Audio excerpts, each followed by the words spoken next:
सुदामा कृष्ण के दोस्त एवं परम भक्त थे। उन्हें वेदों का बहुत ज्ञान था और वे बहुत ही गरीब थे। उन्हें जो भी भिक्षा में मिलता वो अपने परिवार के साथ बांट लेते थे। जो भी उन्हें भिक्षा में मिलता वो उनके जीवन व्यापन के लिए पर्याप्त नहीं होता था। कई बार उनके बच्चों को भूखा सोना पड़ता था। एक दिन सुदामा की पत्नी ने उनसे आके कहा, हे नाथ, क्या ये सच है कि भगवान कृष्ण आपके परम मित्र हैं? अगर ये सच है तो आप उनसे जाके मदद क्यों नहीं मांगते? इस पर सुदामा पूरी रात विचार करता रहा और सुबह निर्णय लिया कि मैं श्री कृष्ण के पास जाऊंगा। उन्होंने अपनी पत्नी से पूछा कि मैं कृष्ण के लिए क्या भेंट लेकर जाऊं? वह द्वारका के राजा हैं, मैं उनके पास खाली नहीं जा सकता। इस पर सुदामा की पत्नी ने कहा कि आप जाकर तैयार हो जाइए और मैं पड़ोस में से कुछ चावल मांग लेती हूँ। उसने चावल की पोटली बांधकर सुदामा को दी और कहा कि तुम यह पोटली श्री कृष्ण को भेंट में दे देना। सुदामा द्वारका के लिए निकल गए। लंबी यात्रा करने के बाद वो द्वारका पहुँचे। उनके पैर सूज गए थे और छाले हो गए थे।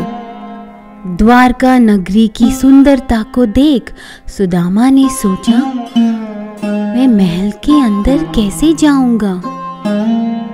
मुझे देख श्री कृष्ण शर्मिंदा हो जाएंगे। वह ऐसा सोच ही रहे थे, इतने में ही महल में ऊपर खड़े श्री कृष्ण ने देख लिया और अपने सैनिकों को सुदामा को महल में लाने के लिए कहा। सुदामा जब महल में पहुंचे तो कृष्ण ने उन्हें प्रेम से गले लगाया और पूछा, तुम इतने वर्षों से कहाँ थे?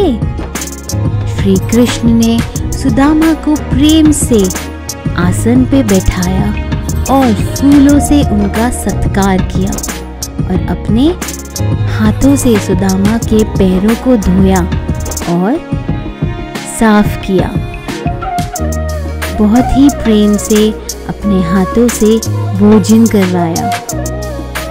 फिर दोनों मित्र बातें करने बैठ गए और खूब बातें की।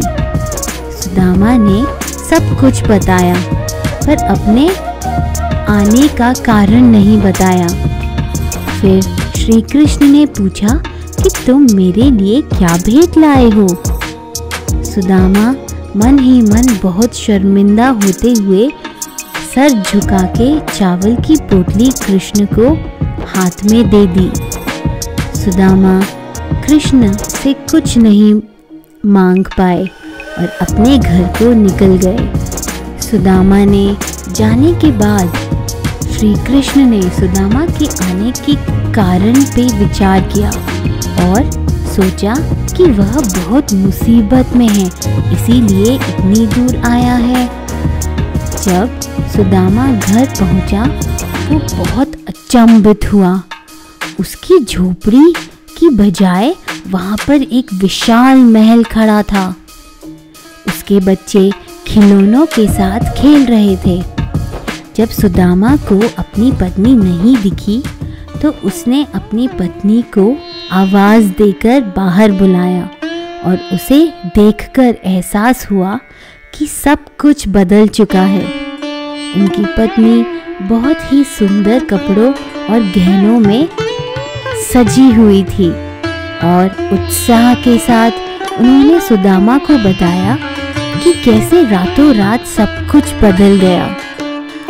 तब सुदामा को एहसास हुआ कि यह सब श्री कृष्ण की कृपा है और मन ही मन उन्हें हृदय से धन्यवाद किया। इससे उनकी दोस्ती पहले से भी गहरी हो गई।